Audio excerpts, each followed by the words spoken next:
Blog Talk Radio. Welcome to episode number 129 of Thyroid Nation Radio Live Talk Show and Podcast, brought to you by Just Thrive Probiotics. I'm Danna.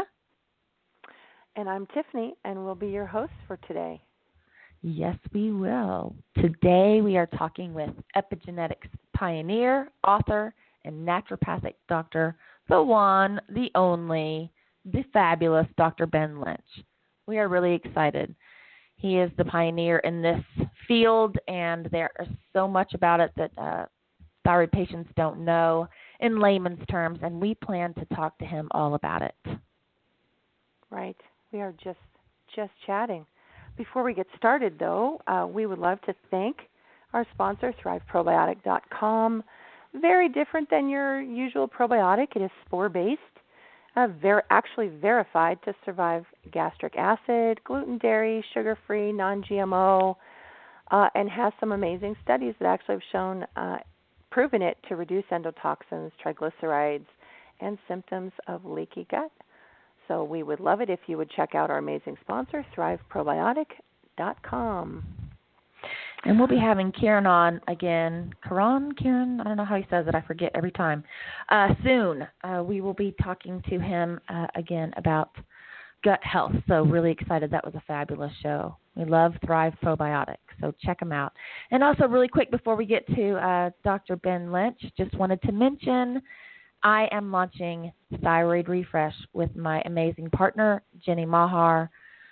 ThyroidRefresh.com is coming out in a few weeks. We're so excited. It's your living, breathing, beautiful lifestyle thyroid magazine. Yes, positive, inspiring, informative. And then after that, we'll be launching a revolutionary product that is one of a kind about a month after that. So we're really, really excited to bring this to market. So check that out. Okay. Without further ado, Without further ado, let's get this Thyroid Nation thriving. Good morning, Dr. Lynch. How are you? Good morning. Great. Thank you. Thanks for having me on. Oh, thanks for being on. You have so much exciting stuff going on. This amazing book. Congratulations. Yeah. Thank you. It's a bit surreal at the moment, but I'm enjoying the ride. Well, we know you have the most amazing story ever. World traveler. Oh, my gosh. Really? I was reading your bio again. I read it not too long ago, and then I'd forgotten, evidently, because I went back and I was like, he did that and he did that. I didn't know all that. I mean, seriously, you're kind of a world traveler. Yeah, there's a friend of mine, they called me Indiana Jones. That's a good perfect. One. It is. Yeah. That's funny. I love adventure. We can tell. So for the listeners, Dr. Ben, that have not read that, we always love to get to know you a little bit better. So tell us a little bit about your journey and how you got involved in health. I mean, you have quite the resume there in that. So tell us a little bit more, please. Yeah, we'll do. So basically, I had some itchy feet, and after I finished my junior year in college, I decided to uproot and leave the university and travel abroad for a year. And my parents were amazingly supportive of it, as long as you go back to finish school. So on those travels, I had many, many amazing experiences. I mean, I traveled for about 11 months, a bit longer, and I got the privilege of living with a village family way out in the middle of nowhere in some remote islands in Fiji, and that was exceptional. And then I was able to work in a 1.5 million acre cattle ranch in outback Australia, and I was able to be in a yacht race from northern Australia to Indonesia, and we got in a white squall, and the boat tipped over, and thankfully I didn't fall out. That was scary. Then, multiple other experiences, like working with Mother Teresa and her sisters in Calcutta was phenomenal. Disturbing, but phenomenal, rewarding. And then when I got sick in India, I had nowhere to go. I was super ill, and then I was helped out by a East Indian that I met while traveling in Jaipur, and he goes, "Oh, I'll take you to the doctor." And so I went to this doctor, and he felt my pulse and looked at my tongue, and then he started writing in Hindi what I needed. I was like, "Well, you didn't even do anything." So he gave me a bunch of herbs and weird stuff, and I took them, and within 30 minutes I felt significantly better. And I said, "What was that thing?" Because that was Ayurveda. So that was my path to natural medicine. That was my first experience ever of taking herbs, and I was impressed. I grew up in a conventional family. I took medicine, Flagyl, antibiotics all the time, and it was just the standard, and that was an eye opener for me. Well, if you're going to come to natural medicine, what a way to do it. Right? Yeah, it was. I mean, it doesn't really get any better than that. You have this strange ailment, and you have this medicine man, so to speak, give you some herbs, and you feel better, 30 minutes later, and that's it. I mean, and you're, far away from home. It's kind of an amazing, fabulous story. Yeah, and there was a very unsuspecting camel just outside where the guy was preparing the herbs for me, and I vomited right next to him, and he didn't like it too much, or she, but at least they didn't spit or kick me. Oh my God! Wow. Yeah. Wow. So when are you going to write a book on Dr. Ben's travels? Or Bendiana Jones? Bendiana Jones. That's the title. Right, we've got your title. Yeah, that was recommended to me when I came back. I had all these stories, and there's this woman who wrote for someone, and I forget, it was some magazine, and she goes, "You got to put this in writing." She goes, "You got too many amazing stories." Yeah, it was fun. I agree. When I was reading your bio, I was just like, "This is amazing. I want to hear more about each one of these, individual accounts that you had on there." So I'm all for the Bendiana Jones. I think that would be an awesome book too. I do too, and also your time in Russia. I'm like, more. I'm like, I want more. Yeah, that was every time I go to Russia, there's something, and I've been to Russia, I don't know how many times, 6 or 7 times now, and I fortunately met the woman who I'm married to now, and we've been married now for 17 years, and we go over there frequently, and it's a great country, and it's a different feeling when you leave the earth, the soil of America, and you step foot in Russia, where I go. It's very remote, and no one there speaks English, and my Russian it's not great, but I get by, and it's a great experience living out there in the cabin, and outhouses and saunas that are made out of logs and moss, and well water that's brought up with a bucket, and growing your own food. It's neat. Sounds like the history lesson 101. I'm fascinated by all of it. It's fantastic. Yeah, it's our roots. We forget our roots and where we actually came from, because we live in buildings and drive cars and have light bulbs and all these things. And when you're pulled out of that and you go back to civilization, as it used to be, you amazingly adapt very quickly, and it's very rewarding. And you get your circadian rhythm back, you get your health back, you get your vitality and your energy back, and all you're doing is connecting more with nature and eating what nature provides you, and that's it. And it's exceptional. I always say to my friends and family, I think I could live in a teepee. I really do. Put me in the woods or put me somewhere, and I could live in a teepee, except for the whole internet thing. As long as I could bring my internet, every now and again, I think I'd be set. There you go. I do like to learn, and that's what the easiest way is, to jump on the internet. You can search anything. I mean, unless I could bring a million books or whatever, it would just the internet would be the one thing I would miss, I think. Yeah. Maybe bathtubs. I hear you. But other than that. I think it'd be an amazing journey, or not even a journey, but a cyclical thing to do, 30 days unplugged in a remote environment like that. Like you said, getting your circadian rhythm back, remembering what it feels like to live without technology and electronics. I think that in and of itself would do enormous strides for health. That's just my personal opinion.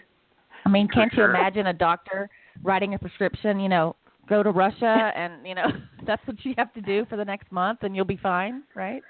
Yeah, well, they kind of did in the movie What About Bob, right? Right. Right. Yeah, they did. Have you seen that? Yes, I have. Vacation. Yeah. I have to giggle. One of your, I can't remember which article it was, but in one of your amazing articles, you said, there are some times I will look at people and go, the single greatest thing you can do for your health is move. I was like, okay, that's you told me blatant. You heard Dr. Ben say that. That's right. Move. I just told somebody that you said that. So I hope you didn't say it because I'm quoting it too. I did. And I learned that from Dr. Bill Ray, who's the leading environmental medicine doc in the world, and the Environmental Health Center Dallas. And I was there studying with him, not with him, under him. And he had case after case come in from patients all over the world, and they were super ill. And, he just looked at me one day when the patient stepped out, and he goes, sometimes you just have to tell these folks that the best treatment is to move. And he goes, there's no way out of it. Sometimes you have to abandon everything in your home, everything, and take nothing because it's got mold or some type of bacteria or something that they cannot expose themselves to.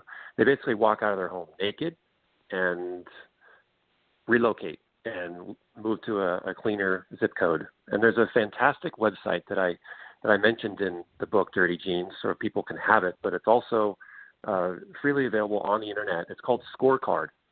And it's scorecard.org. Oh, it's amazing. Scary, right? Yeah, tell us. Yeah, it scared me.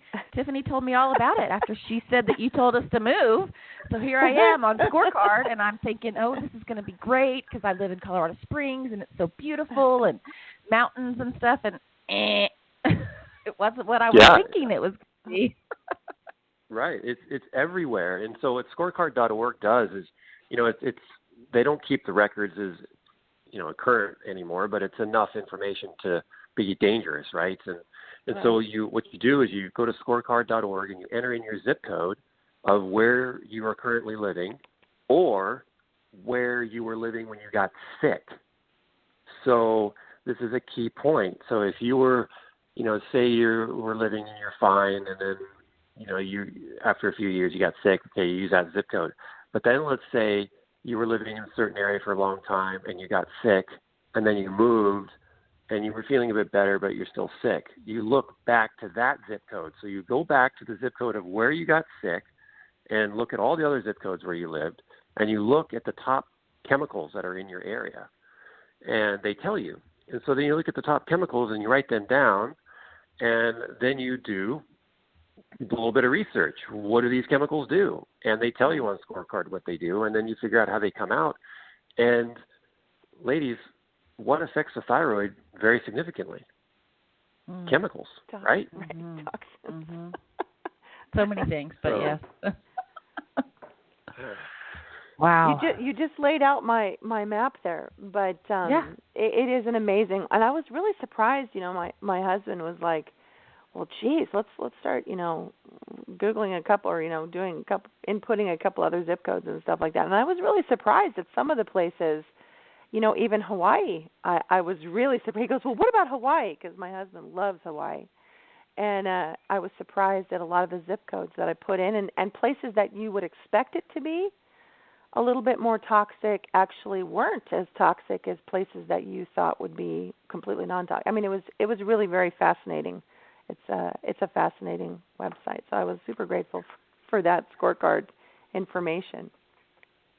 Yeah, and just to share a quick story from that, I mean, I solved many a patient riddle using Scorecard and finding out the main exposures. And I had this one lady who was struggling with severe panic attacks every now and then, and it just was overriding her, and it was getting worse and worse, and it started many years prior. And so she said, "Do genetics even influence how I am, or is this a bunch of nonsense? And I looked at her genes, and yeah, she definitely had genes that predisposed her to anxiety. But then I got her zip codes of where she lived, and where she was currently was the worst that she had ever been. And she had lived there before, and it was the worst she'd ever been. So I typed in her zip code, and the number one pollutant was xylene. And I said, okay. And then you can rank your county according to the rest of the nation and see how bad you are. She was number one in the nation. Oh my gosh. Number one. And then you look at xylene, and it's like, what's it do? Well, it's basically a brain toxin. It's a brain chemical. So it causes anxiety in people. So I said, you need to go to the doctor, and you need to test your xylene levels, and you need to support the genes and how dirty because of the xylene get out. And you need to filter your air and, close the windows. So, yeah, it's oil refineries. Oil refineries are major producers of xylene. Wow. Right. Oh my gosh. That's crazy. Here I And come. that's stuff people wouldn't even think about. Getting in my teepee. Yeah. That's it. I'm done. That's right. I'm out of here. Yeah, they people, I specialize in environmental medicine. I start talking with people, and they just look at me with these disgusted eyes, and they're like, God, you just ruin everything talking to you. Everything is bad and toxic and sick, and geez, well, what am I supposed to do here? And I just kind of sweat, filter your air, filter your water, ignore everything I say, but at least do that. There are so many God. people that appreciate that, though. I can't tell you. I mean, just the information that you provide is amazing. So let's jump into the book, because I'm sure there's listeners that are like, oh my gosh, we can't get enough of this man. And first of all, Danna and I want to say everybody should get this book if you feel that genetics is something that you want to dive into. This book is amazing. Amazing. It's a guideline. It's a no-brainer. You got to get it. So tell us, Dr. Ben, how you got to this book. What was the passion behind, I've got to put this together, this guide for people?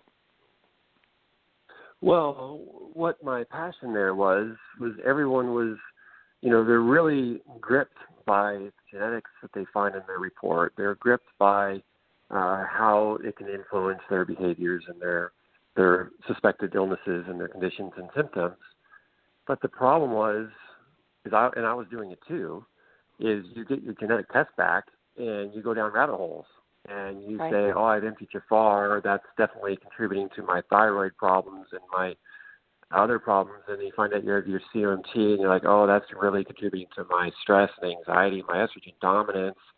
And then they say, okay, well, I need to fix those two genes. And that's where everything just falls apart. And it's great to know that you have MTHFR. It's very useful and informative. It's great to know that you have a variant or a slight, variation in how your COMT gene works. It's born differently than the majority of the population. And that's great to know. The problem is there's massive amounts of conflicting information out there, and a lot of it is based upon merely supplementation. And so everyone is trying to say supplement plus gene problem equals solution. And I tried that in the very beginning with MTHFR, and it worked sometimes, but the majority of times, it didn't. And so I then realized that really the best way to support people's genes is not one at a time, but you have to support the whole system. You have to live by the basic principles, what I define as the naturopathic principles, because I'm a naturopathic physician, and you have to utilize nature in your life and experience it, and you need to provide your body what it wants, and you have to understand how your body is functioning rather than fighting it and suppressing it. If you have a thyroid condition, it's your body adjusting on your behalf. It's not because you're trying to, it's trying to make you sick, and there's genes that are trying to make you sick. So basically, Dirty Genes was written to really help people understand where to start and also give them the empowerment to be able to support not only the 7 genes that I talk about in the book, but all of them. And if you clean up the 7 genes, as I discussed in the book, you're basically cleaning up every single other gene in your body as well. And that's really powerful in how it was laid out, and, you know, it's working. I mean, people are getting tremendous results from it. I love how in the book you refer to genes writing their document, and it's just such an easy way to understand things. It's one of my favorite terms that you use because, you know, I'm not doctor or medically inclined and didn't do all the research in school that you did, so it really did kind of resonate with me. You know, you're talking about rebuilding your skin, and your genes are always telling your body that. It's such a good metaphor, I guess, and I just wanted you to know. I thought it was a great way to spell that out for people. Yeah, thank you. And I have to give the credit to my writer who came up with that one. That was Rachel Krantz. You know, Rachel was a phenomenal writer, and I would write all these chapters and then send them to her, and actually we did one at a time. And she'd say, okay, got it, and she'd come back with some edits and so on. And sometimes I would send her a chapter, and then she'd literally call me and almost scream at me like, Ben, you lost me. I'm confused. What are you talking about? And then we would discuss it, and she's like, oh, okay, great. And she goes, it's kind of like you're working on a document, and you can modify the document, you can edit it, you can cut, copy, paste, you can, you know, type different words and save it to the cloud and access it. And I was like, yeah, that's great. So that was all her. And so she's brilliant. Yeah, it was a great relationship. Okay, great. A good shout out for her, right? How great. I love Definitely. that. Yeah. And I love the way, I just want to go back, Dr. Ben, I love the way you say if you're having a thyroid problem, your body is actually adjusting on your behalf. That simple statement alone is huge. You know what I mean? Yeah. We have to understand why the body is doing that. We can't just trump it with a medication and say, okay, everything's going to be great. You know, the body is adjusting on your behalf. That's a profound statement. And maybe it's just me, but I'm like, that is just so true when people are trying to figure out their thyroid problem. I mean, my gosh, we have our own rabbit holes in the thyroid and thyroid conditions, you know, where you're like, oh, I'm so overwhelmed, you know. But literally, like when you sit down and you stop and you say, my body is literally adjusting, it's slowing everything down on purpose because something is happening and this is what my body has to do. Yes. It is very profound, and it you know, when I hear you comment back to me, it's, you know, it's also really beautiful, and it's also really empowering, and it also removes the I'm broken feeling. Mm-hmm. You know, you shouldn't feel broken because you're struggling from a thyroid disorder. You should say, okay, my thyroid is working this way. Why is it doing that? And how do I adjust my behaviors and my choices in life so I can get it to work a bit faster or slower, or however you need it to move? And it's really, it shines a light on a different perspective. And what it does is it shines light back onto you again, because you have choices and you have to make a choice, and those choices affect your genes. And look, every symptom that you have in your body, every single one, hands down, all of them are a result of your genes. Mm-hmm. All of them. We forget that. We forget that our thyroid has tons of different genes in there, and they all have jobs to do. And if you are, you know, living in an area that you find on a scorecard that is high in chemicals, well, those chemicals, you're breathing them in, get in your blood, and your thyroid's super sensitive. It's super sensitive, and so is your brain, and so are your cells where your thyroid hormones hit. And so everything that is going on in your body is a result of genetic expression, which is really cool. And a lot of those genes you're in control of. And there's a great paper that I invite your listeners to write down. And so you go to Google and you type cell danger response, PDF. So you type cell danger response PDF, and you're like, well, what is that? What's cell danger? And cell danger is your body's response to danger. And so imagine that you wake up in the morning, and your job is to prepare food for the kids so they can go and get to school, and that's your role for the morning, right? But all of a sudden, you wake up, and you see the floor is covered with water, right? Your washing machine broke, and the hose is spraying everywhere. Well, your role that morning was to take care of the kids, but you were interrupted by a flooding dishwasher. So if your thyroid's job is to stimulate, is to take your TSH and, take your T4 and make some T3 and run around and provide you thyroid hormones so you can function, well, if your body is flooded, your thyroid is going to say, well, I'm going to slow down a little bit to deal with the mess. And that's what it does.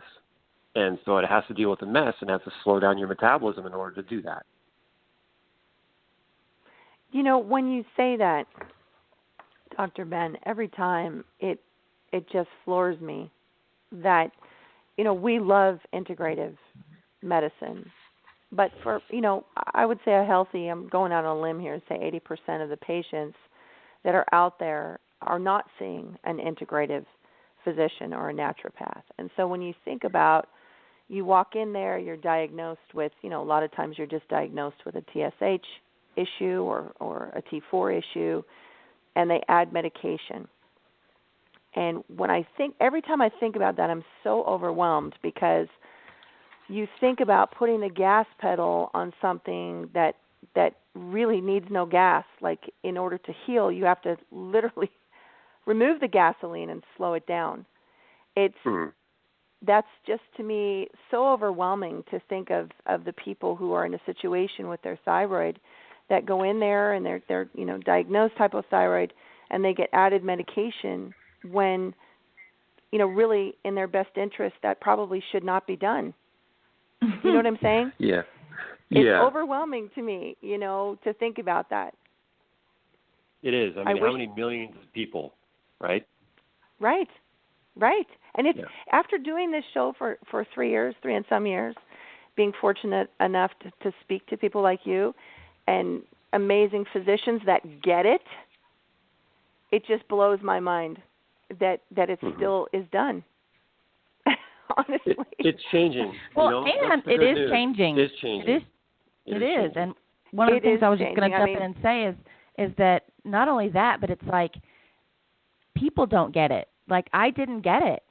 It took me years to get to this place where now I feel like I'm awake and I understand things a lot differently. But not just the doctor saying, here, pop a pill. I think, as you said in the book, popping a pill or supplement doesn't fix anything. It just tells your genes to shut up. I mean, if we could just post that everywhere in all the doctor's offices, I think that would really help. Right. Yeah, I love that line. Yeah, that one was me. Oh, good. Yeah. Oh, my God. It's there are times when the thyroid definitely needs support, and you've got to put out the fire with medications. I mean, if you're pregnant and you're diagnosed with hypothyroidism, you support it, and your child, you got to, as you're looking for the causes, you can be put on thyroid meds as you're looking for the causes if it's really needed. If you're just kind of tired and it's, you're going through life and you're just kind of tired and you find out you're a bit hypothyroid, maybe you shouldn't, because ladies, how many times have you heard from people they're put on thyroid meds and they feel actually worse? Mhm. Oh, yeah. Lot. Yeah, absolutely. A lot. Mm-hmm. So, but and then I for some like Epsteinbar is a a great example of that. Where to kind of get through that situation, people go on thyroid medication and they instantly feel so much better. They're like, "Oh my God, okay, I can get through the day now."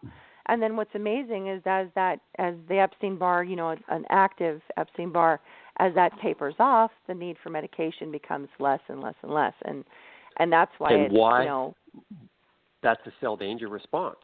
Your body's fighting an infection. And so what happens is, and this was Robert Navio's work, Dr. Navio's work with this paper, is he said, look, not all thyroid conditions are a response to cell danger, but a lot of them are. And so if you have an infection, the body wants to increase free radicals, right, to kill them. Right. And so our body will make hydrogen peroxide. It'll make superoxide. It'll make peroxynitrate and hydroxyl groups to go around and kill these infections. In order to take those compounds that are damaging and they're called reactive oxygen species. It needs oxygen to do that. So the body needs oxygen to turn it into firepower to kill pathogens and to signal the immune system to get to work. But if your oxygen is being utilized to now make all these weapons against infections, that oxygen cannot be used by your mitochondria to make energy. You can't chase two rabbits, as they say in the One Thing book. Your body can't chase two rabbits. You're going to have some oxygen that goes to ATP and give you some energy, but you're going to have a lot of that oxygen being diverted to fight the infection. So there's many, many people who have been living a life that they know they're working too hard. They're so busy serving others, women especially, with their kids and their husbands and their work. And, everyone gets served except for them. And so now they get totally depleted, trashed, and then they wonder why their thyroids are a mess. And it's, they got to serve themselves too. Okay, I'm gonna like reel you back in and go back to the beginning. For people that are listening, Dr. Ben, that have not run their genetics yet, where do you tell these people to start? Do you have a favorite genetic testing? Do you recommend that genetic testing be done prior to your book? Can you tell people like some, start at A? Yeah, fantastic question. So, here's my thoughts on genetic testing first. I'll start with this. We'd love that.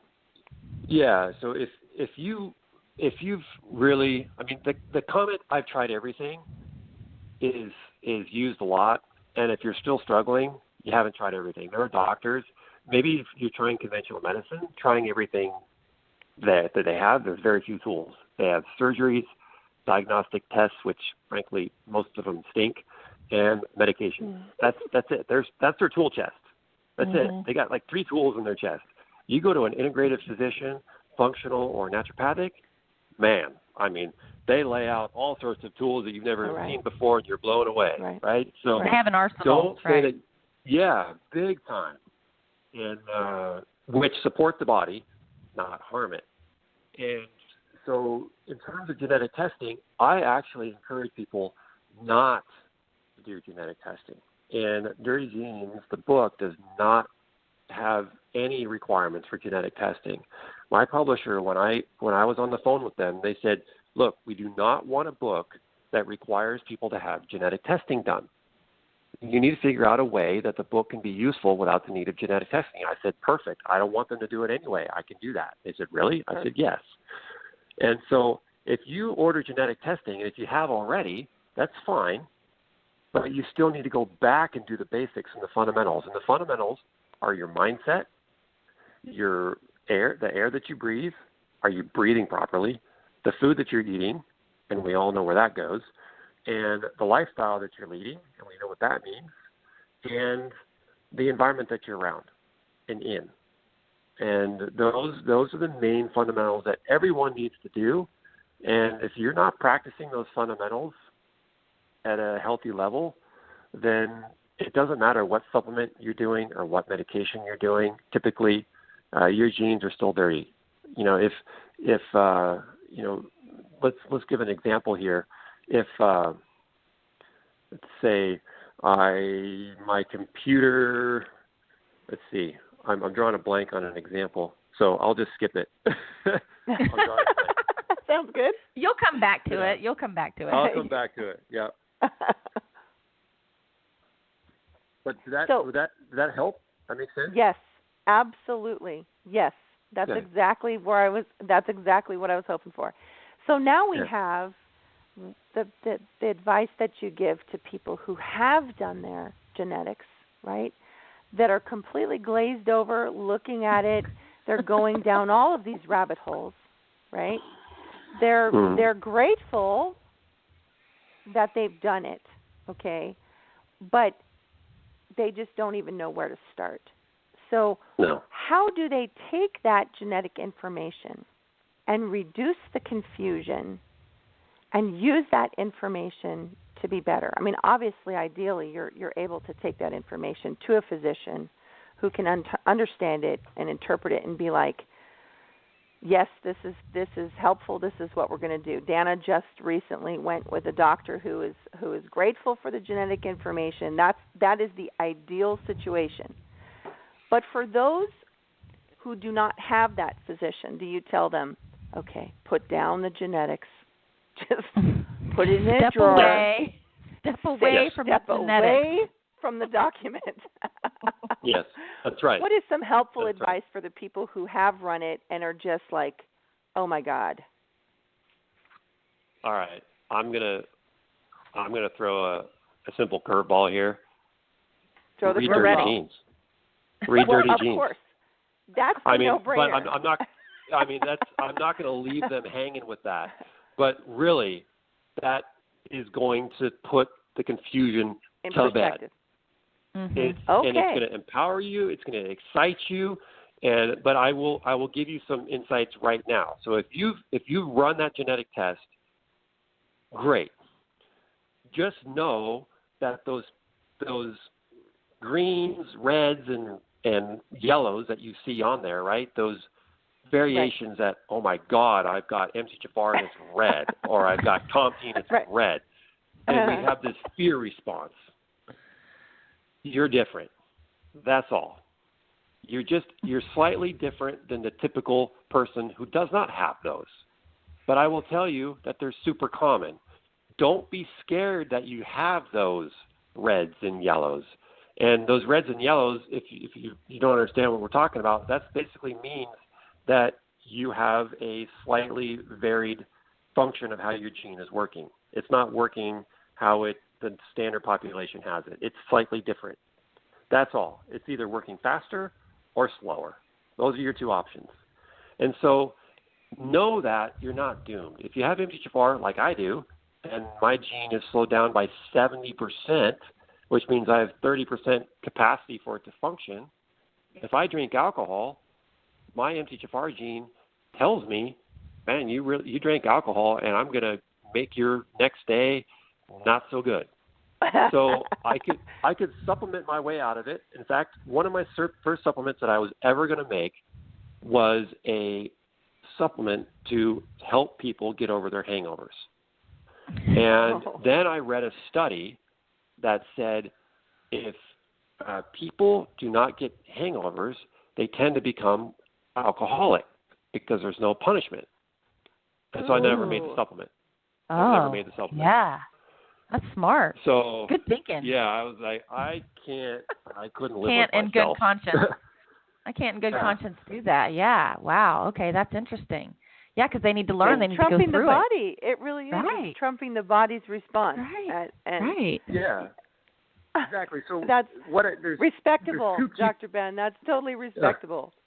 Yeah. Thanks. Yeah. I mean, it's my own selfish requirements too. I wouldn't be able to live with myself every day. I did that. But so there's two main things that I shared there. One is what a lot of people are doing. They get their genetic test back, and they find out they have MTHFR.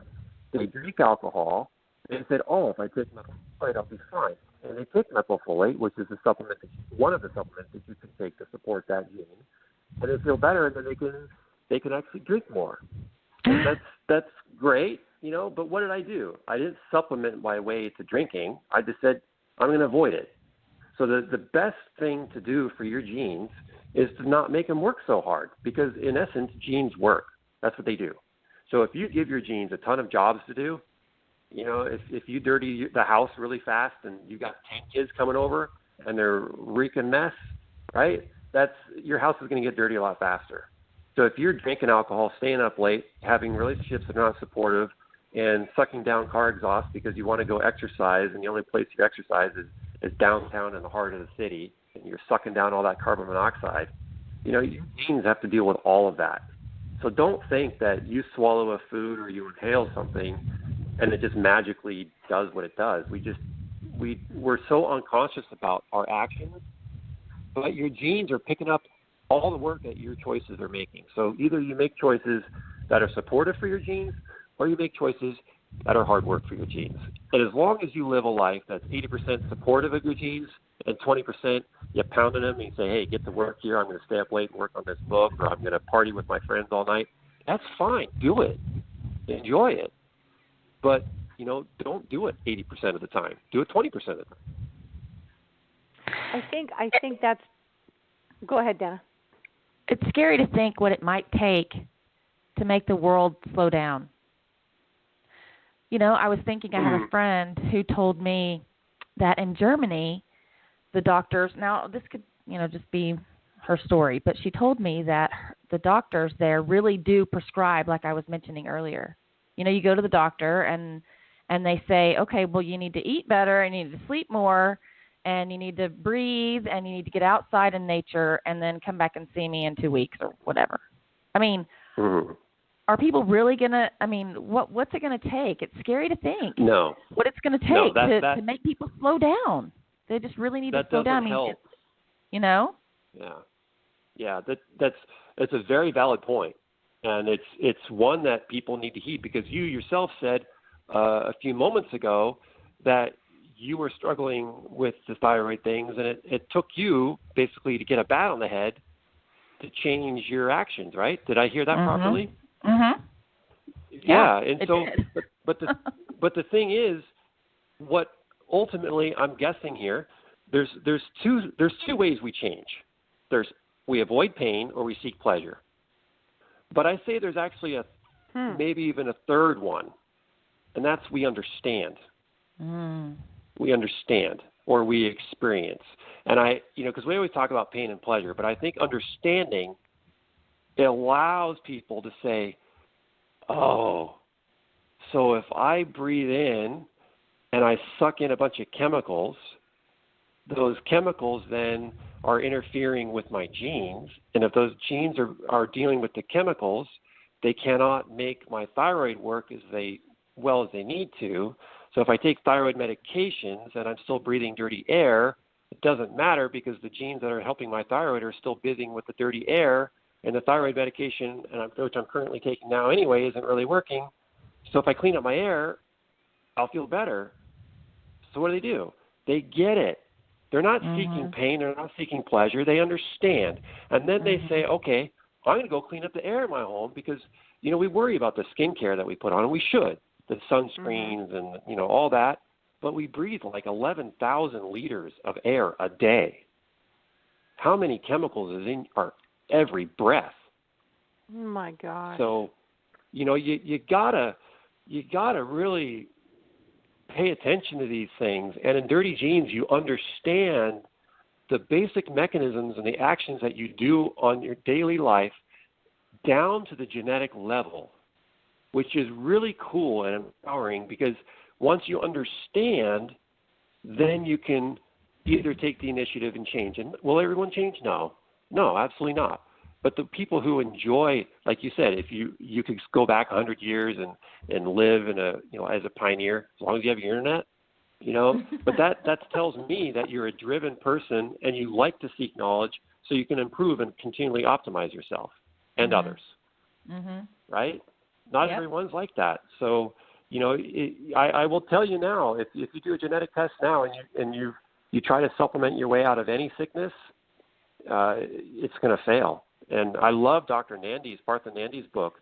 He was in the Dirty Gene Summit, and he was on day one, and he shared that in his first chapter in the book, the best way to become a health hero is to have a purpose, live with purpose. And I was like, man, you nailed it. Yeah. I just got goosebumps. That was good. Okay.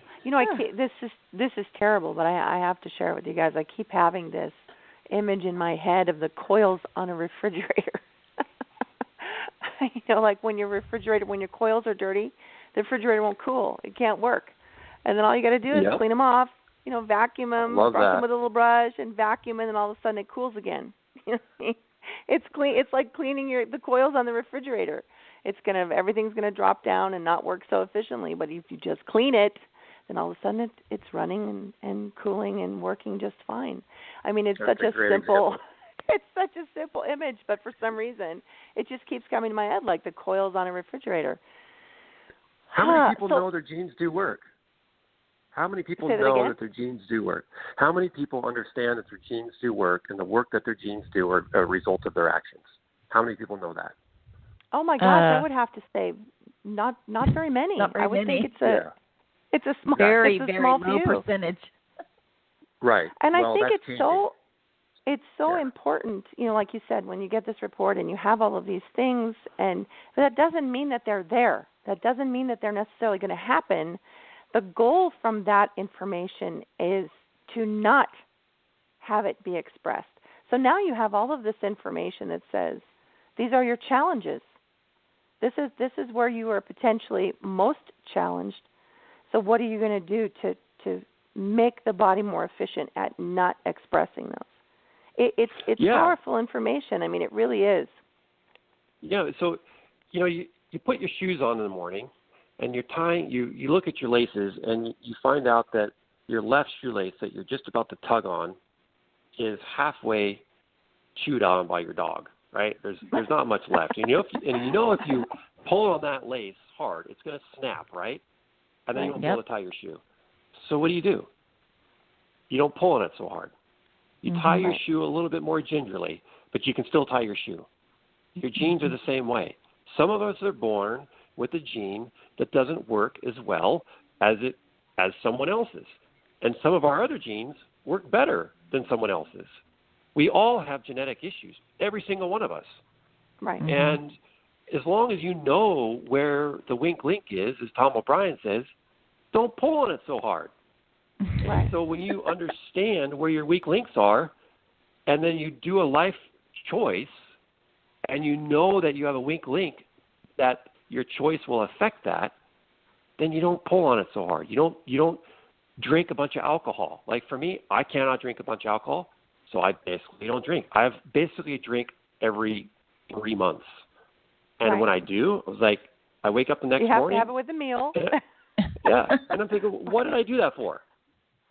So you can't arrive at a party and someone just hand you the beer. You're like, no, I'll wait for the barbecue. Yeah, I'm one of those guys. I'll wait till we're eating. Me too. I might hold it. I might hold it forever. Yep. And then people look at it to change it out, and they're like, oh my gosh, you haven't even touched this. I'm like, I'm just going slow or whatever. And then once I eat, then I'm ready to go. But it's just amazing. It's just amazing. And I think genetics can provide in a medical setting, for example, for people who don't take medications, they'll say, well, I don't take medications. So, and you're like, well, I don't know, but if you're in a car accident, I'm pretty sure that, you're going to have some usage of some pharmaceuticals in there. Genetics can be super helpful. Also, Dr. Ben, yes, right, and telling us medications that may be functional for our genetics and medications or pharmaceuticals that may not. Would that be a fair statement? Oh, that's a major statement. Yeah, there's tests out there now that you can order to see if a medication is actually going to make you worse.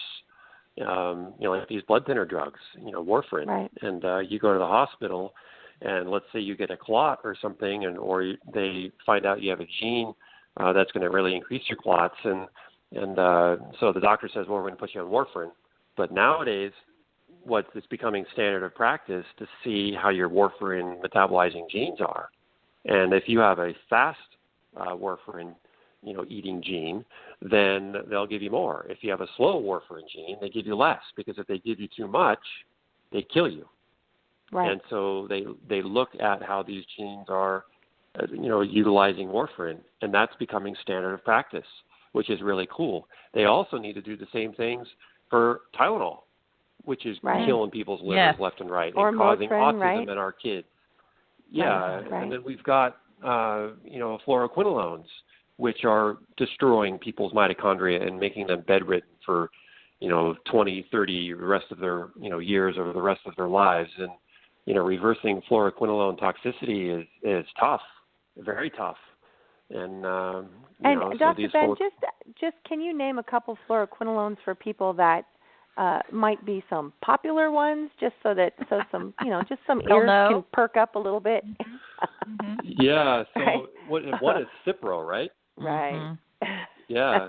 Cipro, and it's unfortunately so commonly used in people with long-term lung issues, and that's a big problem for certain genetics. Yeah. I took it when I was pregnant. Huge problem. My doctor gave it to me when I was pregnant, and it just oh my gosh, it really hurts my heart just even saying it. Right. I don't even want to admit because I had no idea, and I took that's Cipro. not your fault. No, that's but it's still even awful. Right. Right. No, I hear you. Awful. I hear you. Antidepressants is another one, right, for certain people with certain genetics. Big time. That it takes that. This may be helpful to. Oh yeah, we really shouldn't do that. This is not a good candidate for that. Yeah. Exactly. We're hoping that everybody goes the natural route first, but for the people listening out there that are taking Paxil and they have a thyroid problem and all these different things, there actually is information in your genetics that may that may make you think about taking those things for your genetics. I don't know, Dr. Ben. I could be a genetic salesperson at this point in my life. Without getting into anything personally, the answers that came from that and the knowledge from your book, honestly, without getting into anything personal, for me was life-changing. Awesome. It really was. I'm a big fan. Yeah, that's excellent. I'm a big fan. That's why I keep going. And yesterday I was at a book signing, and it was a lot of fun when you meet the people that your work impacts. And this man comes up to me after, and he gets on his knees because he's very low spoken, and I was sitting at the table, and so he goes, I just want to thank you. And I said, yeah, well, you're welcome. He goes, no, really. He goes, have you ever seen the movie The Awakenings? And I said, yeah, I have. Where the people basically were trapped in their body and they couldn't speak or do anything else. He goes, yeah. He goes, that was me. He goes, he brought me out. So pretty cool. Wow. That's awesome. And mine falls more along the lines of Lorenzo's Oil. Did you ever see that movie? Oh, gosh, I did see that. Yeah. Dr. Ben, did you see that movie? I have, long ago. I need to see it again. Mine falls more along those lines. Things that have happened and, they weren't explained. And when I got my genetics and, started following you and reading your blog and then getting your book, it was like I want to go back, honestly, and tell people with rare issues that if they're not incorporating the full scope of your genetics, they're missing the boat. Mm-hmm. For people who have rare issues or really complex problems, the issues that could have saved me since birth, knowing that information is just like profound. So I am just such a fan of your work, and I think that the people that don't want to do genetics or even embark on that, which I'm grateful for your book, because like you said, you don't need to have this done. You do not need to go out and get your genetic testing to be able to impact your genes. You can read this book and get on a right path to cleaning those genes regardless. I mean, that's powerful because there's so many people that are so afraid of the genetics. Well, what if this gets into the database, and what if I have some weird thing and they want to eliminate that population and whatever. To me, I can understand that, but mine had, my drive was more from the not knowing, the years and years and years of things that had happened that literally when I got my genetics went, wow, there it is, the layout right there. You know what I mean? Yeah. It's really just such an awesome subject. And we're just scathing the top of it. And you are a pioneer in saying, hey, listen, this book says this doesn't have to be overwhelming. You don't have to travel down those rabbit holes. You don't even have to do the doggone genetics. Just read the book. That's right. Wow, you should take her with you. I should. You should take Tiffany with you. I'm just like, I already have the book, but I'm thinking maybe I need two. I don't know. One for each hand. It really is powerful information. Right. It is. What's so interesting to me is I heard you say earlier, or correct me if I'm wrong, this is not, getting your genetics testing is not the end-all, be-all. It's not. Right. It's just something that you can, it's another little information spot, right? It's you can stop there. To the story, right? Yeah, it's just a little piece of the pie. You use that and you go, okay. You don't go down rabbit holes and you don't get afraid of the red or the green or the yellow. Like, when I first saw it, I was like, whoa, there's lots of red here. What's going on? It's colorful. But you don't get stuck in that. You use it as another kind of tool. You're like, okay, I've got this and I've got this and I've done this test and I've done this with my food and you use all of it.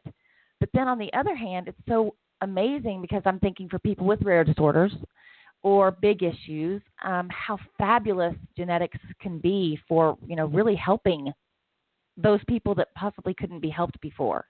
So I think it's kind of opposite, right? On the one hand, it's like it's not the end all be all, and then on the other hand, for some specific people or whatever, it's like this is the end all be all. I love it. It is very fascinating. And my doctor is one of those doctors that's like, it's not the end all be all, but I'm glad you did it. Right. Mm-hmm. For sure. It's helpful. It really provides allows you to kind of reduce guessing. There's a lot of guessing in medicine. A lot of guessing in medicine. I love that. Yes. That's why they call it a practice. Where do you practice medicine? So, that's kind of scary, right? Where do you practice? It's not where do you perfect medicine. I think that's part of the dissatisfaction at the moment with medicine too. Is when people go, they want the doctor to look at them and go, kind of like your Ayurvedic doctor did. But, conventional medicine doesn't work that way. Most people don't understand that conventional medicine works to rule things out. They can't just look at you and tell you to stick out your tongue and this is what's wrong, go do this. They're trained to rule things out. That's the process. So, it's a whole different paradigm. And when most patients go in, they say, what's wrong with me? They want to walk out in one appointment and have the answers. Yes, that's right. You know what I mean? So that dissatisfaction, the expectation. Right. Exactly. It's it's a very unique body they're looking at, and it always makes me giggle, particularly when you read about vaccinatable diseases. It always makes me giggle because 90% of them have almost identical symptoms. Mm-hmm. You know what I mean? So for a doc, looking at that, you know what I mean? You're like, well, how do you determine the difference between any of these? Well, we sort of have to see the way things progress, and we can do initial testing and blah, blah, blah. But literally, they're all the same. So when people walk in to a physician's office, essentially we all look the same. And those genetics are like, yeah, this is a way different ball game, patient A from patient B. Yeah, it's I think it was Hippocrates said, treat the patient, not the disease. And, the person walks in, and you're right, the standard medicine is to rule things out. So that they ask a few questions, and they find out, and they go, oh, you have depression, or you have hypothyroid. So they put you on thyroid meds. They know nothing about your diet. They know nothing about your environment. They know nothing about your sleep. They know nothing about your digestion. They know nothing about the people that surround you, and yet you have hypothyroid. But you could be hypothyroid for, if 100 patients walked in and they all had hypothyroidism, all 100 could be different causes, every single one. Totally. Mm-hmm. Yep, but all of them are put on the same med, even possibly the same dose. Right. Right? But the reason why they're hypothyroid is completely different. And so that is not even looked at. And the doctors don't even think of why they're on hypothyroid. They just fix it.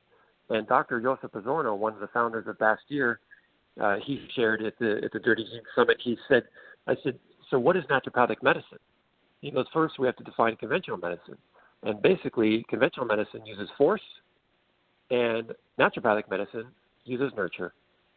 And, you know, that we want to use, someone comes in with a histamine problem, we give them antihistamine. They come in with a bacterial problem, we give them antibiotic.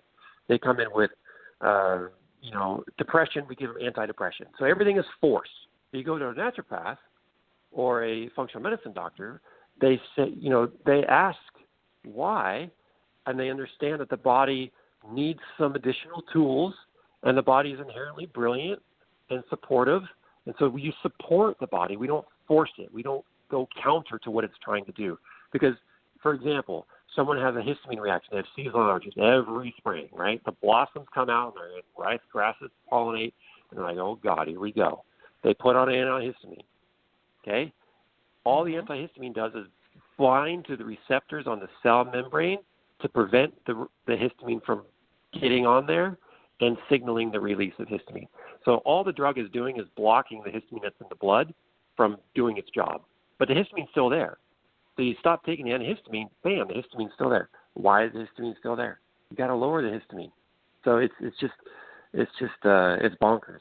It's just really bonkers. And I love your article recently that I love the learning curve with you, because you're willing to say, yeah, we thought this was kind of, I listened to you on the Genetic Summit, and you said, yeah, we kind of thought this was the plan, and then we went, oh, you know, with MTHFR, then you have CBS over there looming, you know what I mean?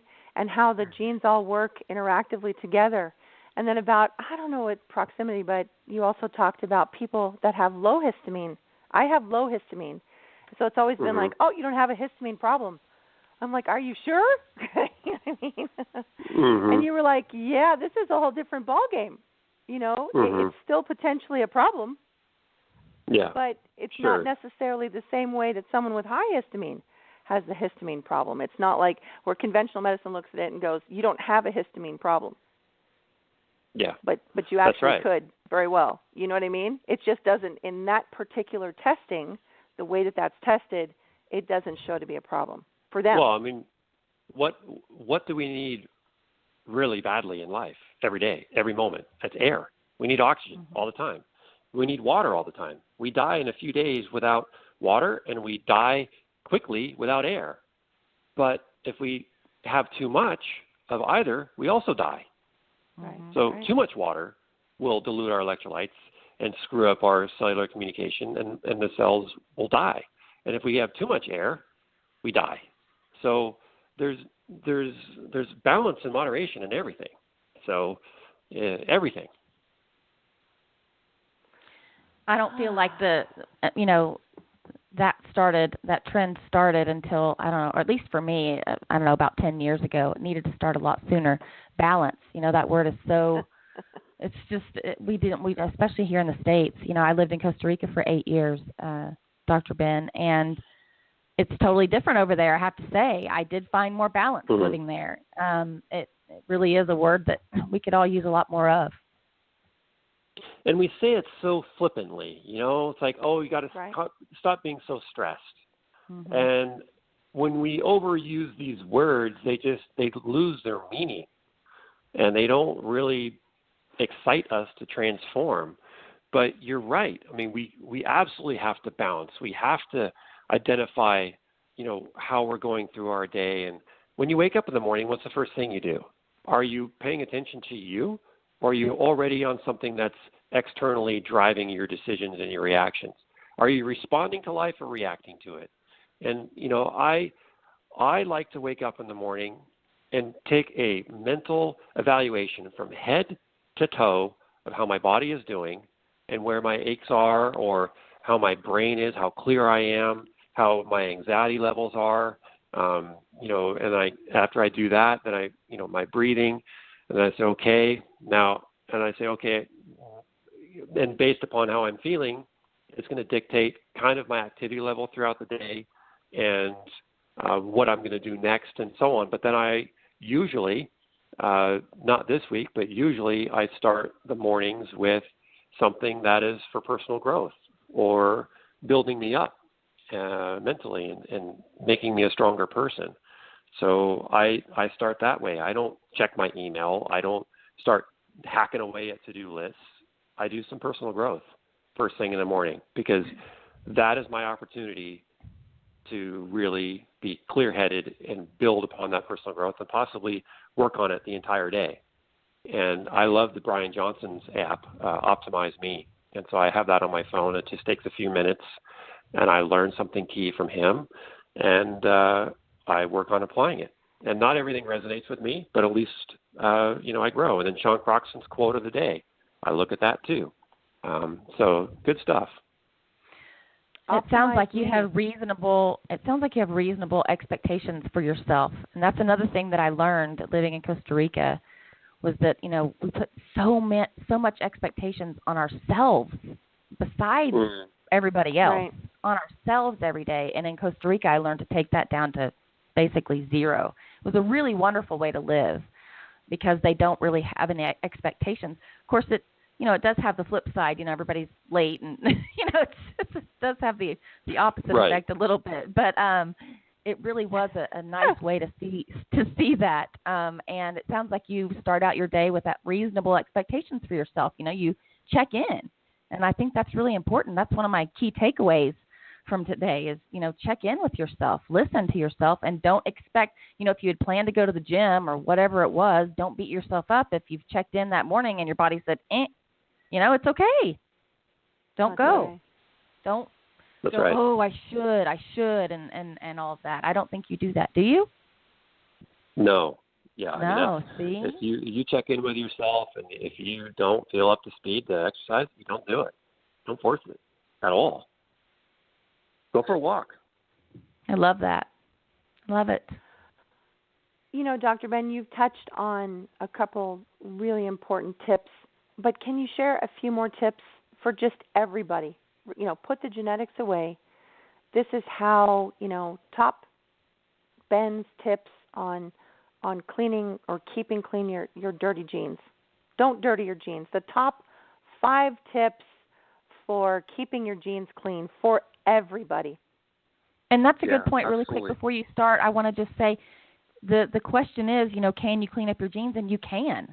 I mean, that's another takeaway from today is you can clean them up. It's not like you're doomed. And that's key. Right. I really heard that from you today. Well, I have to tell you how much I've loved the fact that today was a simple conversation. I can't tell you, just making it simple. It doesn't have to be complex. We're not throwing jeans around. We're not. This is simple stuff to keep yourself well and keep the jeans clean. So Ben's top 5 tips. All right. I would say the first one, it's a commonly used phrase, and it needs to be heeded. If you think you can or you think you can't, you're right. Right. Mm-hmm.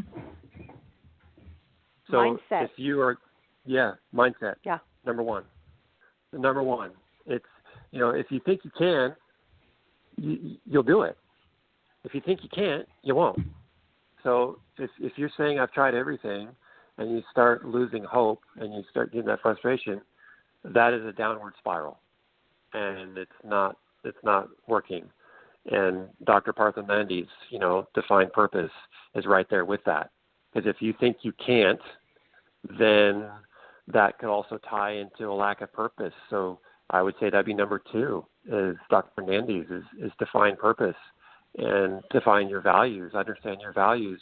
Because if your values are not aligned towards supporting and nurturing yourself, then you won't give yourself the time you need to heal.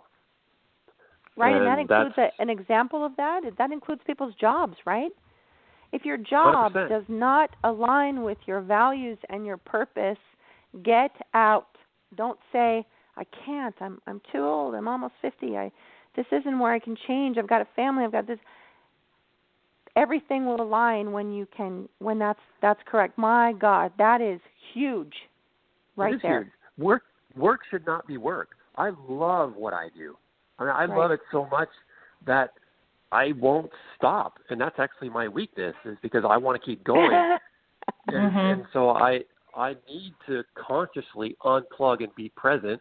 When I go on vacation, I am now good at it, because I'm realizing that, my boys are boys once, and I better be present.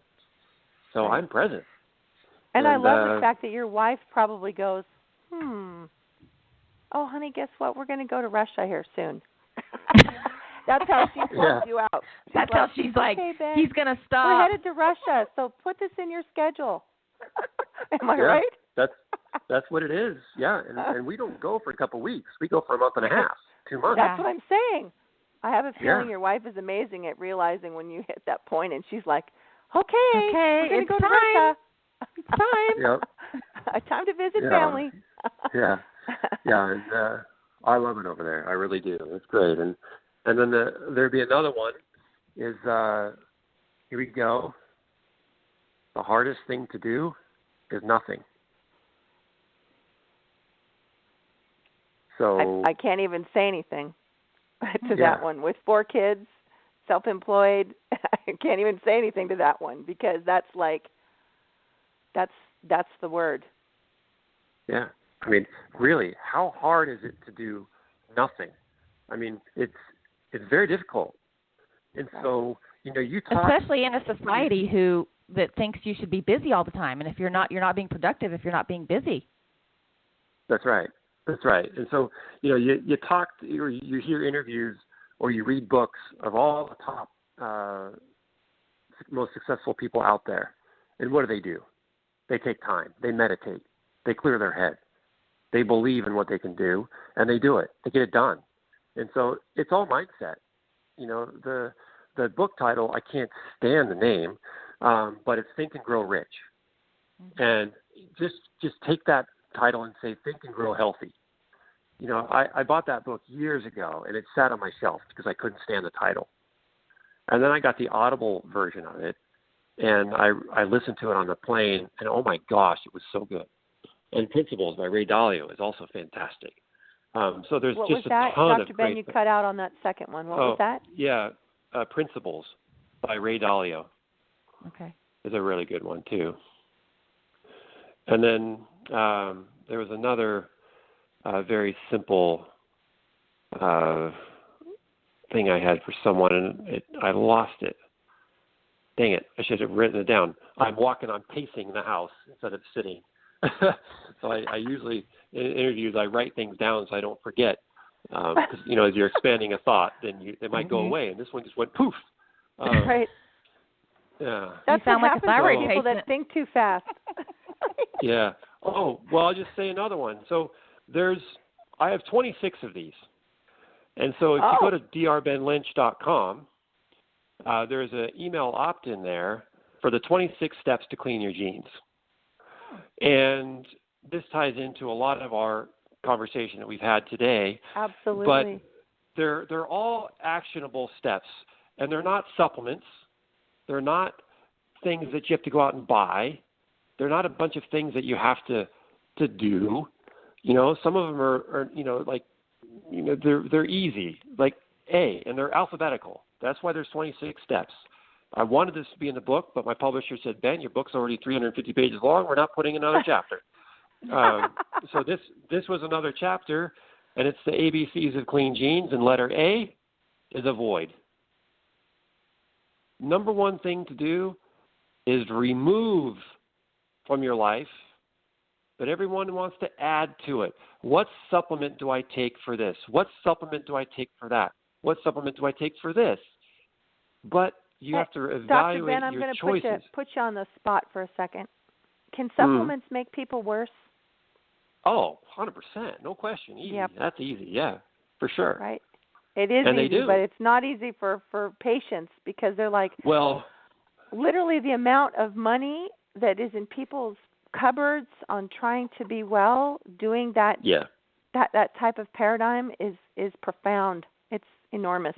You could retire. Right. I mean, Dirty Jeans on Amazon is $18.29 as of yesterday or this morning. The amount of money that book will save you is staggering. And how much time it will save you is also staggering. So it's so huge. And here's the other thing about supplements, which you need to understand, which is really, really important. I went to a major medical conference that focused on genetics. I was not invited to be a speaker, but it's fine.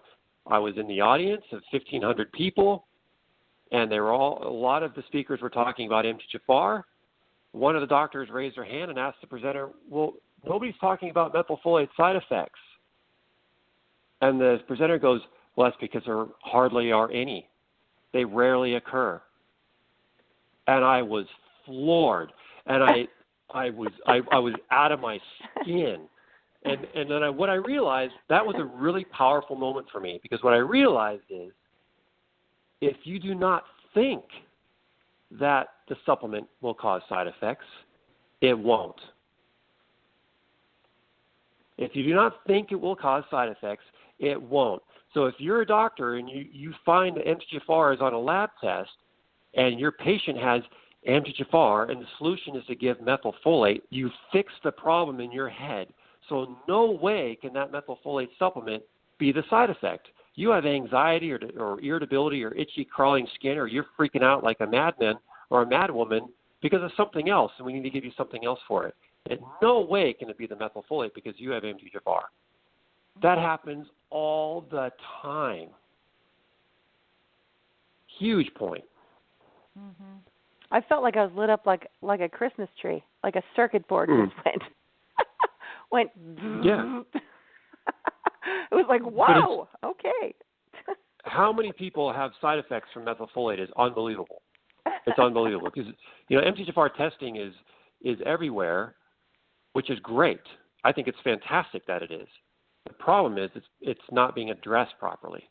And that's where Dirty Genes comes in, because it's going to get rid of all this nuance and this nonsense, and tens of thousands and eventually hundreds of thousands and hopefully millions of people will have read this book, and they're going to go to their doctor and they're going to educate their doctor, and it's going to transform how genetics is used in practice. And people are going to step up, and they're going to realize that they can do a lot of things on their own and not have to shell out a bunch of money for supplements and spend a bunch of money on lab tests and go from doctor to doctor to doctor that tells them conflicting things, because what I've found out over the years is all summarized in 360 pages and can really influence people to make the right decisions. And that's the reason that you wrote the book.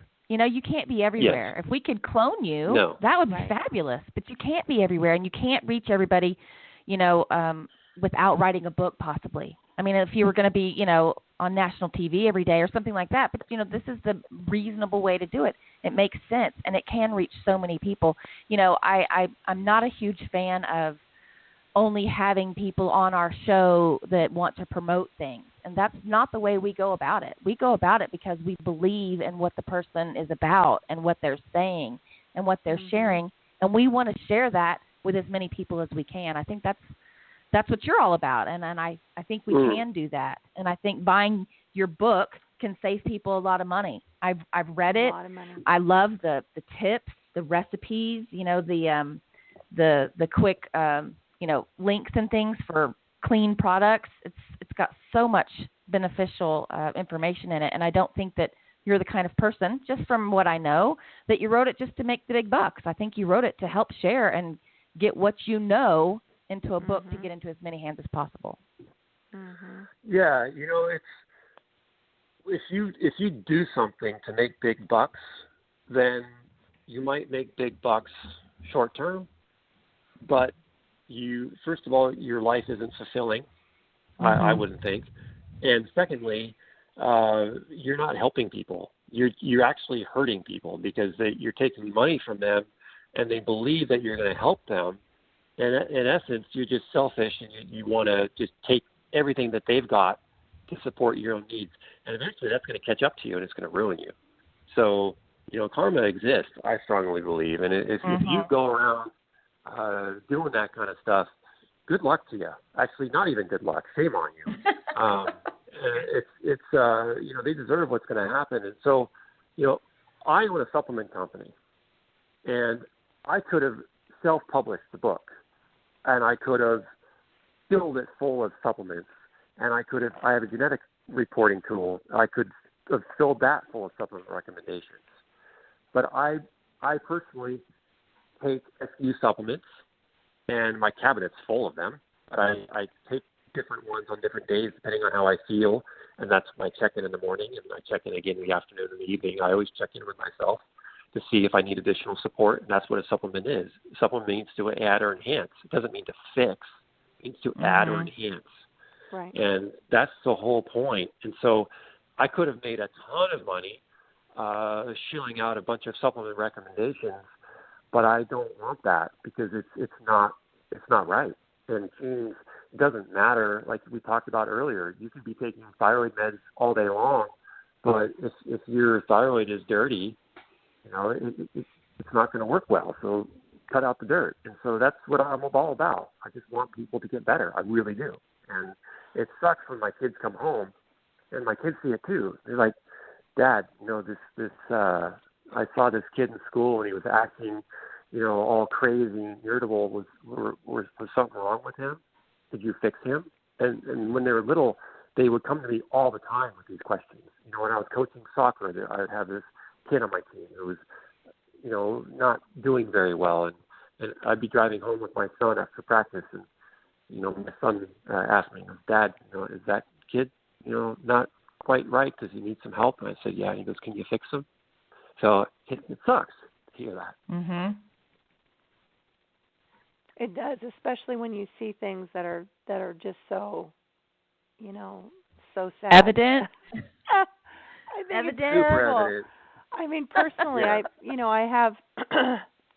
I have dancers and baseball players and stuff like that for kids, and for kids, and it frustrates me to no end when people hand my children sugar. I'm like, it breaks my heart. Now, fortunately, all my kids are old enough now that they will refuse it. They're like, thank you so much, but I'm going to pass, because they become depressed, they become irritable, they become, and it frustrates me because everybody sees kids and they want to give them sugar to make them happy.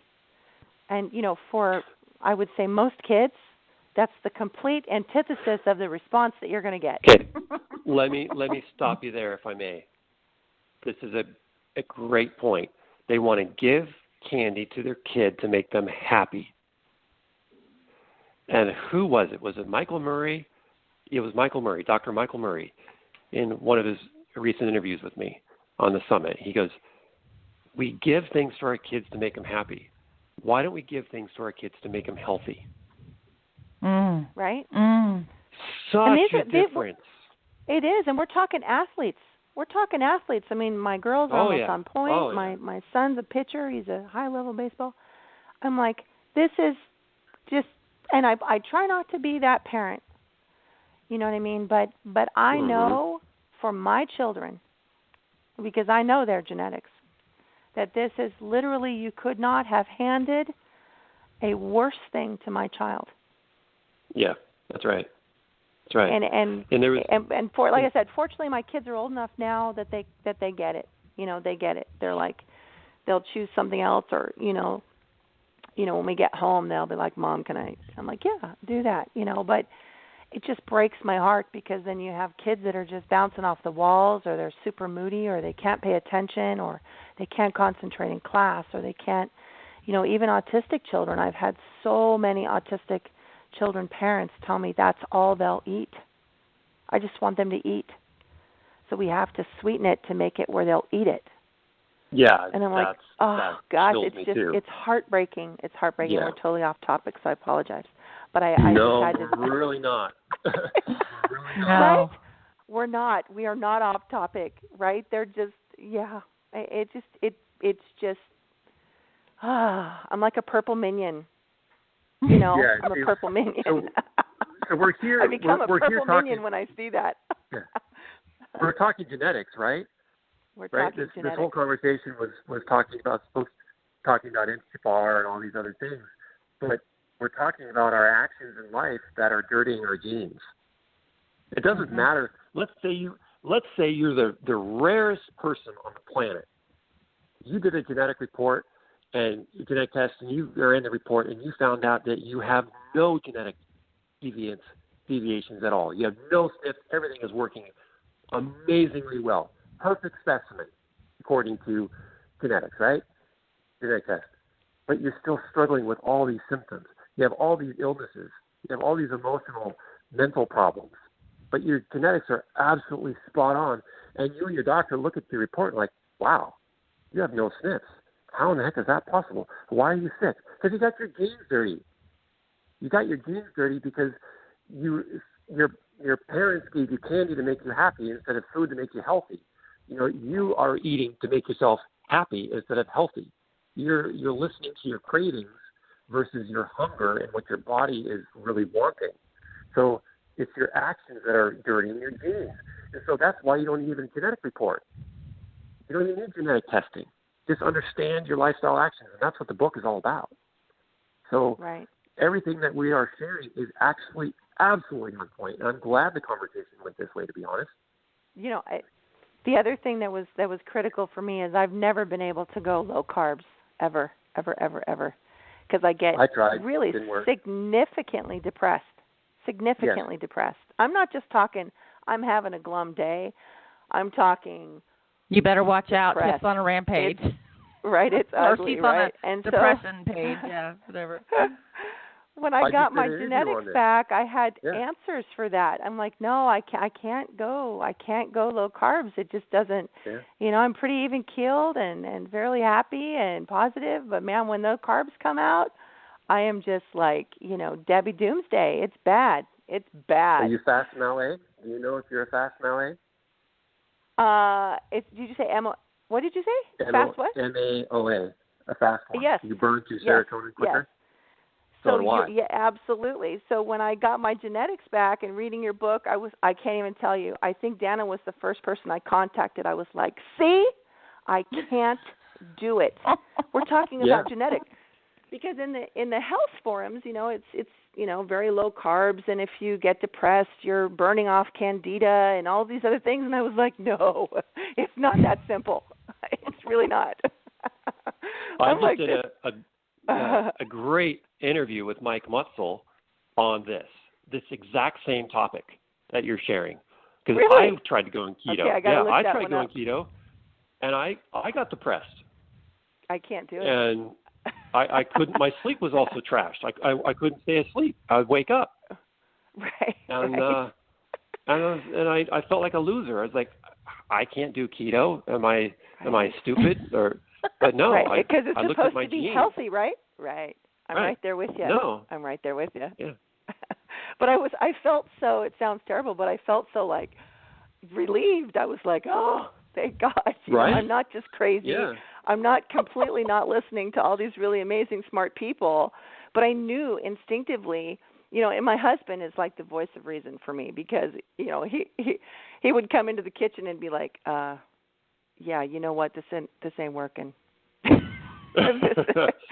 This ain't working here for you. I'm just saying, And I'd be like, oh, God, it's not, But when you understand your genetics at that level, it's pretty sweet. That's where the power comes in. And again, you don't even need genetic testing because the quizzes in the book, one of them is, do you crave carbohydrates? And do you tend to get depressed easily? Do you have difficulty staying asleep? And if you answer yes, that's a fast MAOA. And if you try keto, it's going to fail. You have the grading on there, too, which I loved. I just love this book. Like I said, if you need a genetic salesperson and a book salesperson, I'm your girl. I do. You're hired. Let's do it. I really am. Seriously. I'm a huge fan. I think it's a no-brainer. It's just, geez, yeah. And one of my favorite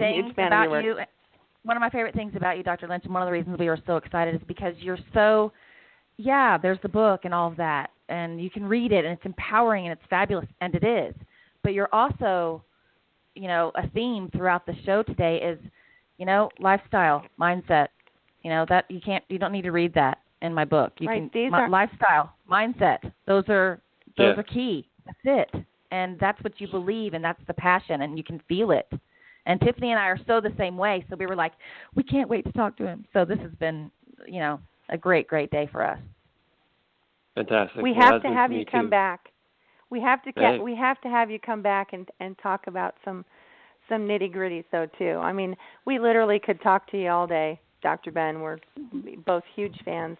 Huge fans. Well, pleasure. Thanks for the invite, and I'm around. So I do appreciate the nitty-gritty. I love it. I just found that when I started my first conference in 2013, and I was at the podium for 13 and a half hours over a period of 2.5 days, and the poor audience was just destroyed from all the science and the intense biochemistry. And, I showed them how genes work. I showed them down to the genetic level. I showed them all these complex scientific findings and these biochemical pathways. And, it was hardcore stuff. And I did it again the following year and the following year. And then I realized that all these doctors were not applying the fundamentals. Because then what happened is I would get emails back from doctors saying, well, what you told me didn't work. I said, what do you mean? Well, the patient had MTHFR, and I gave him methylfolate. I said, well, it's not what I meant. I made an assumption. I made an assumption that doctors were practicing the fundamentals on their patients. Right. And so I zoomed way out. I feel like, actually, honestly, I feel like I've regressed in my teaching. But it feels so real. I want to go. What's that? It feels so real. It feels like as a audience member, let's just say, it feels very real. You're pulling back. It feels like this is someone to trust. This is someone who's listening, someone who's doing it the right way. After listening to the Genetic Summit, I PM'd Danna, and I said, I just love this man, and this is why. Because in the Genetic Summit, you made it very, very clear that MTHFR does not work by itself. There's other genes to consider, and these things are dynamic. It's not singular. Right. And there's a lot we don't know. Would that be a fair statement? Yeah, lightly. Right. So for people to just say, I have the absolute answer. And what I loved about your presentation in the Genetic Summit was that you said, what we learned was this was a contender for MTHFR, and things are changing, and we are learning. And I think for nothing else, for someone, to me, no matter how smart they are, for someone to say, I've got the absolute, this is it, right, is like, you lost me. Okay, no need to listen to that person anymore because they're so smart and they have all the answers. And what I loved about you was you were like, we're learning. This is a learning curve, and these things are changing and they're dynamic. And you were willing to say that as literally one of the top experts on MTHFR. You were willing to say that, and it was huge for me. I was in. I'm like, okay, this is reasonable. I can wrap my head around it, and it's changing. And so many people they're unwilling to do that, and so that was something that I took away from you at the Genetic Summit, and it's not just like you said, this is there, do this, this is there, do this, because they all interact with one another, and some are expressed, some may not be. It's just awesome. It really is. Yeah. Good. Well, thank you. Mm-hmm. Yeah, that was big props, Tiff. I totally agree. But the way you said it, I'm thinking he's got to hang up and hire this woman. This is the person you need to go with you or to be writing your stuff, because she really, and I'm teasing, but in all seriousness, the passion that you have is evident. Just from looking, from someone on the outside. Tiffany feels it. I feel it. I'm hoping that that's not just us. I don't think it is, but we just wanted you to know, because there are a lot of people, a lot of experts, a lot of amazing smarties out there who don't approach it this way, and this is a way that really resonates with us. So we just wanted That's a great way to put it, Danna. No. That's a great way to put it, yeah. Yeah. Good. Well, appreciate your time, ladies. It's been a lot of fun. Thank you so much, and we hope to have you back, and best wishes with this book. I know it's going to just be an amazing resource for so many people. Yeah. Yep. Well, I look forward to, every day I go on and read the new reviews that pop in, And it's fun seeing that. And we're telling folks to use the hashtag Dirty Genes on all their social media, because then I hit the hashtag Dirty Genes and share your story, share your experiences with the book, and if there's something that even frustrates you from the book, share that. And because I learn from all these things, and if there's something in there that didn't resonate with you the right way, hashtag it, or email my team, and because this book will be receiving updates in the future, and I already thought of a couple of things to make it even better. So that's the goal, is just keep improving it. Yeah, and I don't know if this is on your list or not of your 1 through 26 on your website, but you can add that, and you can quote me. Your reasonable expectations, they need to be lowered for your day. Yeah, that's I don't think I'm just teasing. That's big. Yeah, I don't think that is on there. Yeah. Thank you so much. Your team is wonderful. Your ladies that support you are fabulous, and really appreciate you connecting and taking the time today. We are really fans, and we can't wait to have you back. So thank you so much. Have a fabulous, fabulous day, Dr. Lynch. You too. Thank you, ladies. Okay. Bye. Bye. Bye-bye. Okay, say it. Yeah. I think this one takes the cake for me. You know what I love the most about it is he's so smart, and he made it so simple. Like, I love the way he took an incredibly complex, subject and made it very simple. These are simple things that you can do to clean your genes. And who said it? Right? Because I think it was Maya kind of overwhelmed. I was going to say Maya Angelou. How do you say her name? I think she's the one who said, someone can teach you something, but the way they make you feel is what you'll be remembered by. The way he made me feel on today's show, not just me, but like the audience, like the way he talked and things. I'm thinking the audience is going to leave a lasting impression beyond what he's taught us. And I just, for sure, it's like a goosebump show. I loved it, Tiffany. One of my very, very favorites. It was very different. Yeah, I really did. It was because I was, a little overwhelmed because of the complexity and the genetic SNPs and expression and all of these things, and he really made it like, hey, listen, this is keeping the genes clean is simple. These are simple things. These are things that you can do and to fix it. I do. I just love it, honestly. I really, I really did. Has to be my favorite show, and I look forward to having him back. But I just love the way that he made it doable. And his demeanor, his calmness, his brilliance kept very real, and felt like you could have a conversation with him. There's so many things, but really, really one of my very favorite shows, and I don't say that very often. So, no, wow, that was really special. I won't forget that one. That's for sure. Whew. Okay, well, let's end this thing since we went over, and nobody can hear us live right now, but we can still end this, and they can hear on the playback and on iTunes. Okay. Whew. Anyways, you can find all things Amazing Dr. Ben Lynch at drbenlynch.com, Dr. Ben Lynch, and he has an amazing blog. I'm a huge fan, and also of the Seeking Health products as well. And MTHFR.net. And MTHFR.net. Yeah, I think you can actually connect to all of those through Dr. Ben Lynch as well. As always, a very, very, very, very big thank you to our listeners. We do this for you. If you get a moment and you enjoy our shows, we'd love a review on iTunes. So please do that. And if you've missed any of the shows, you can download them, podcasts, and listen to them at your leisure. On iTunes, Stitcher, and Google Play. Feeling a little silly today. Feeling kind of giddy after that. I had to laugh. Your voice when you started the show, you were like, welcome. I was like, wow. I was?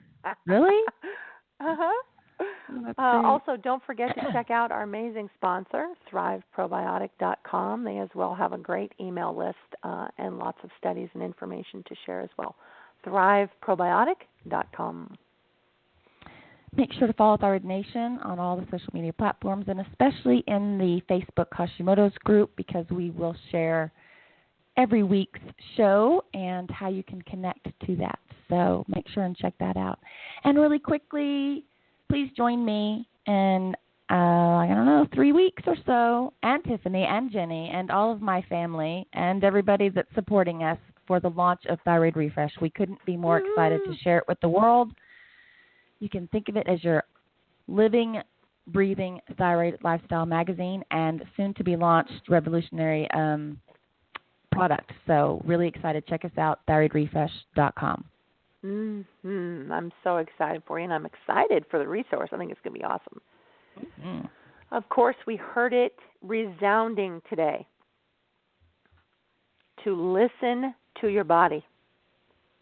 It is the smartest, most intelligent, most specific resource for you. Period. You got to listen. It'll tell you everything. You are unique, and you have your own built-in diagnostician. You just got to listen. Plug it in. Yep. Right? I mean, that was resounding today. Yeah. Mm-hmm. And Tiffany. Thyroid Nation Thrivers, bringing the collective voice of thyroid thrivers worldwide so that together, united, we heal. Thanks, guys. See you next week. And we are. Mm-hmm.